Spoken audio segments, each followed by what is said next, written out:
our favorite state representative, Anna Eskamani, who is going to come on and give us a little bit of an update as I saw her, per usual, her level of badassery down at Alligator Alcatraz. And so we'll get to talk about that. So let's not waste time. And the next mayor of the great city of Orlando, Yes. Eskamani, always a pleasure. What are you doing? Don't look. I didn't know you were going to do it, and then we did it at the same time. Hi, everyone. Thank you so much for squeezing me in last minute. Y'all are so kind. I so appreciate it. Thank you so much for agreeing to come on. I was watching you. I don't even know what channel it was. I don't know. I was watching your presentation, your speech, you're speaking down at the prison in the Everglades. Right. And this nightmare. And then I'm like, we should invite Anna on and have her just tell us what happened down there. So since we can't have you for long, but I want to know what you saw, and guys, not somebody that's doing spin for to raise money. So just what you saw and what the status is of everything right now, because I know things have been changing every minute with flooding and evacuating. So absolutely. Yeah. Well, I again, thank you so much for caring about this and for uplifting it. And it's just so incredibly horrifying. And just for quick context for those listening. So on July 3rd, myself and 4 other lawmakers at the state level, we showed up at the Everglades Detention Center demanding access. Of course, we were denied that access by the state of Florida. We were told that it was unsafe for us to visit, which of course our response was, if it's unsafe for us to visit, how is it safe for people to be detained here? Fast forward to the next week, there's essentially a plan for members of Congress to make an unannounced visit of this detention center. The state of Florida gets wind of that, and so they schedule a curated, scripted tour on that same Saturday. And so, despite knowing that it was going to be sanitized, we went to it because I think it's really important to conduct whatever oversight we can. Of course, in the meantime, we've sued the state of Florida for unfettered access, and we're fighting that in our own court case right now. But I have to tell you that despite the expectation that things would be sanitized, there's no way you can sanitize that place. There's no way you can sanitize people in cages. And it's essentially a tent city. I mean, there's no running water. There's no electrical grid. Everything's run by generators. All the water is trucked in and out. Mosquitoes are so intense. I say this as a lifelong Floridian. I know mosquitoes, but this is a whole different level of just impact. And of course, it's all run by private contracts. All private contracts. So you don't have a lot of accountability. You don't have even background checks being conducted on those who are hired. And they refused to let us speak to any detainee, though, of course, I did my best and tried. But we were surrounded by security that kept stopping us. But the one part that I want to emphasize, and I'll step back and see questions, they basically let us gaze into one of these tents where folks are being caged. And it was 8 cages in one tent, 32 beds per cage, 3 small metal toilets in each cage with 3 phones in each cage. And when they opened up these doors, these folks, I mean, they were all men, they were overwhelmingly Latino, were chanting at us freedom in Spanish. They were yelling out their names. They were begging for help. They were pointing at their water cups, saying that the water was bad. I mean, it was just an incredibly devastating 60 seconds. And I tried to kind of push forward, and the security guard pushed me back. And, you just feel so helpless in that moment because you want to just do everything you can to get these folks out and to ensure that there's due process. And that just wasn't possible. So there are more lawsuits filed. I submitted my declaration of the experience as an add-on to the Everglades lawsuit, the Friends of the Everglades lawsuit. And then I also, of course, saw earlier yesterday that the ACLU has filed a class action lawsuit for access to detainees by attorneys, because that's not happening right now either. So yeah, I mean, it's really bad. It's everything here and worse. Because the one thing I was also curious about is, authorities and jurisdictions and all sorts of stuff like that. So there's so many different variables. One, this is tribal. Like this is a tribal land situation. And then you're dealing with a federal agency and you're a state representative. So it's kind of like, how is that working? And I mean, are you finding that ICE and that entire Gestapo ridiculous concentration camp mindset agency is working within any legal parameters or structure whatsoever? It is intentionally vague. It is all intentionally vague. Part of it is the state of Florida and the federal government are trying to evade this lawsuit filed by the Friends of the Everglades and the Center for Biological Diversity, because this lawsuit is essentially making claims on federal environmental law. So what the Fed's trying to do is say, oh, this facility isn't federal. We don't have to follow federal law. It's a state facility. So that effort to create confusion in the courtroom creates confusion on the ground in the camp. And with that said, my first attempted visit, it was very unclear who was in charge. I mean, you had staff there from DFS, which is Department of Financial Services. You have staff there from FDLE. You had, of course, staff there from FDM, but you have National Guard that's there. I mean, it is just like wild. This is the number of state agencies involved in this. And of course, there's very little oversight. And then all the contracts are private. So even the security, they're like private security. It's like security you'd hire for an event or something, right? And so it's very unclear who's actually in charge. They kept saying, oh, we meet all prison and jail guidelines. But then, of course, the flip side of that is, if that's the case, why do you have 32 people in a cage? Like, why do you joke about alligators eating people? I mean, it's just so cartoonishly evil, right? So much of this. Yeah. Well, the whole premise, right? We're putting people in cages who haven't done anything wrong. Now, some of them might have done something wrong, but, and then following due process, we could discuss things about that. But the whole premise is we're literally rounding up people and putting them in concentration camps without any due process. So once you're not having due process, then, it's sort of like if you're violating amendments 4, 5, and 6, you might as well throw 8 in there. You know what I mean? Like, and that's what this is, because this is off the wall. These people have not done anything. Yeah. Well, and I have to tell you, I visited the Orange County Jail here in my community because they're serving as an ICE detainment hub for the region, and spoke to about 40 individuals that were detained, all with ICE holds, and none of them have criminal records at all. Yeah. I mean, it's just so awful.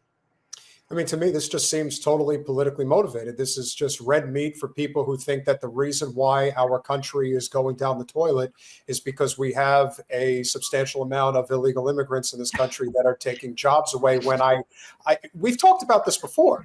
Okay, so let's start with the premise of we have an illegal immigrant problem in the United States. Why is that? Because we have multinational corporations that do not want to pay a living wage.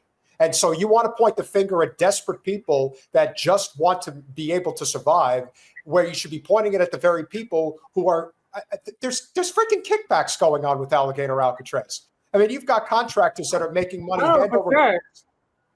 I mean, to me, that's the real crime here. And that's the thing that is getting talked about. Well, we were joking about that with Debbie because, my congresswoman was, of course, trying to make herself front and center in this.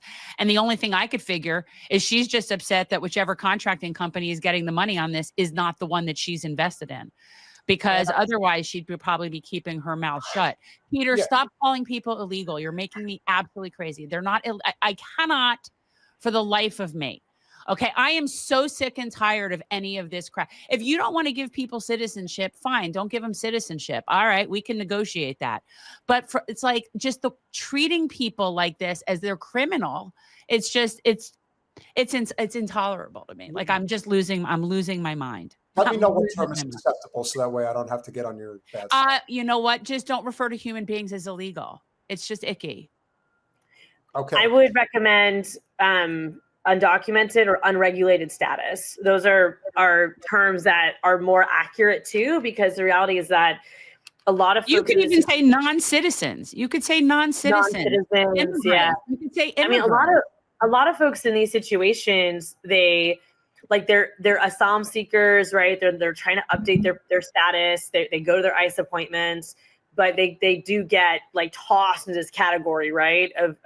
Of all being the same and all not having any type of legal anything, and it's just not true, right? So the language is absolutely important. So, but with that said, like, just to emphasize next steps, because I know we're short on time. Yeah. So there are several, as I mentioned, lawsuits that are pending right now. The other rumor that we're hearing because I'm in communication right now with many loved ones who have folks who are detained. And so we're hearing a lot of personal testimonies from those who are detained, and then stories from loved ones. The last 24 hours, we've heard folks getting transferred to other sites. And it's a big question mark, because we're hearing that this basically depopulation is happening, where folks are getting moved out of the Everglades to other locations, and we're not sure why. They just got there like a week ago. So where are they? Yeah, I mean, that's Chrome. Some of them are going to Chrome, is what we're learning. The 2 points that I want to leave y'all with is, when we were on that tour, the Department of Emergency Management Director Kevin Guthrie kept incorrectly stating that every person here is on final deportation order, which we know is not true, just based on the list of folks who have no criminal record, the DACA folks who are there, folks who have court appointments. I guess it's just not true, right? But then on top of that, you have lawyers who can't reach their clients. You have folks who, like, they denote people by wristbands in there. So they have yellow, orange, and red wristbands. Yellow meaning that you have a civil infraction or no infraction. And even those who have red, some of them have served previous time. So it's not like they just committed a crime. Maybe they committed a crime when they were 19, 20, now they're 50. You have folks who've been in this country for decades who have red wristbands, who haven't committed a crime recently, but they serve their time during capacity. So a lot of it's just, again, like, a lot of dramatization of all of this, but it's a big question mark of actual deportation, because the other point that Kevin Guthrie said to us was everyone's going to be deported within 2 weeks of arriving here. And we're pretty much at 2 weeks, right? Because folks arrived basically July 3rd. And so today's the 17th. So I'm also wondering if the transfers are happening because no one's getting deported. So big uncertainty. And of course, this is leaving families in a very dark and uncertain place. And so please keep watching this and of course, help efforts to close it down. But it's very, very unknown what's actually going to happen next 24 hours at this point. That's horrifying. That's horrifying. So, and the problem is with any of that, none of these people have had due process. How can you deport somebody without due process? So in that amount of time, there's no way they've had that. So I know. And what's happening too, Jen, is a lot of the folks who are there, they're getting picked up by FHP in a lot of cases. So what's happening is that, Florida Highway Patrol has been deputized by the state of Florida through what's called a 287G contract agreement. So every Florida Highway Patrol officer is basically an off-brand ICE. And so they'll pull you over for a minor traffic violation, and they'll ask you for an ID. If you don't have an ID, then they'll arrest you. And so a lot of folks who are in this situation, that's what happened. They got pulled over on the way to work. They got pulled over while going home, taking a kid to school. And that's why there's been such a growth in detainments, right? Is that they're overwhelmingly pulling people over with no criminal background. And that's who is in this situation. Anna, if you are fortunate enough to become the next mayor of Orlando, what type of jurisdiction do you have in terms of control and being able to protect some of these families? Obviously, for what many people may not know, because most people associate Disney with Orlando, Orlando is a substantially large Hispanic dominated population. What would you be able to do in terms of being able to protect people from just outright unjustifiable removal in what, to me, just, again, this just reeks of just total political cannon fodder. There is no real substance to what these guys are doing.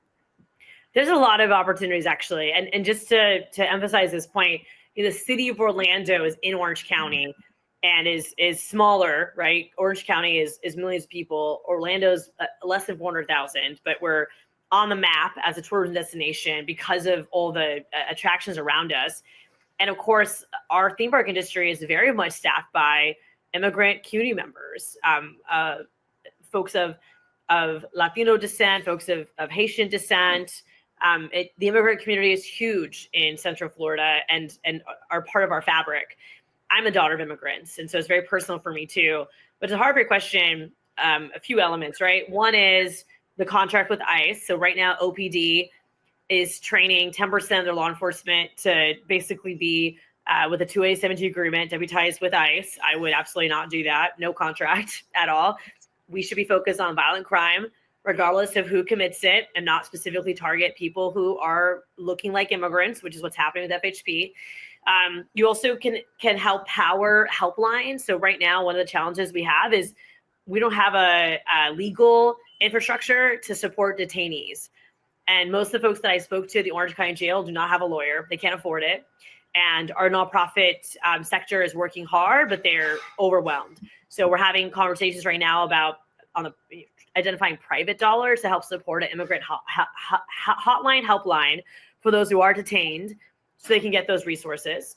Of course, the basics are know your rights workshops, having red cards available, collaborating with other governments to do the same. So there's a lot that we can do in a municipal capacity that we're trying to leverage right now in our legislative office. But a lot of good opportunities for sure. Yeah, I was pleased to see that our Broward County Sheriff has said he will not cooperate. I was pleased to see that. I don't know if what kind of size difference that makes. And right. I see people wanting to know, are you running? So guys, Anna is currently a sitting Florida House of Representatives member, but she is running for mayor of Orlando, but your race isn't until 27. It's far. Yeah. So I term out 2026 and then I'm on the ballot in 2027. Okay. Yeah. And I see the big picture because people think you should run for Senate. See, what you're doing is you're going to go get executive branch experience so that you can then run for governor. Yeah. We don't know. What an idea. No, I mean, I love this. I love Orlando. I'm so excited. I'm so excited. But I mean, I'm also 35 years old and I'll be 37 by the time we get to this race. And so I do think it's a good opportunity to build executive leadership and to prove to people that I'm a problem solver. And when you elect me, your life will get better. That's 100%. It will. So we're excited about it.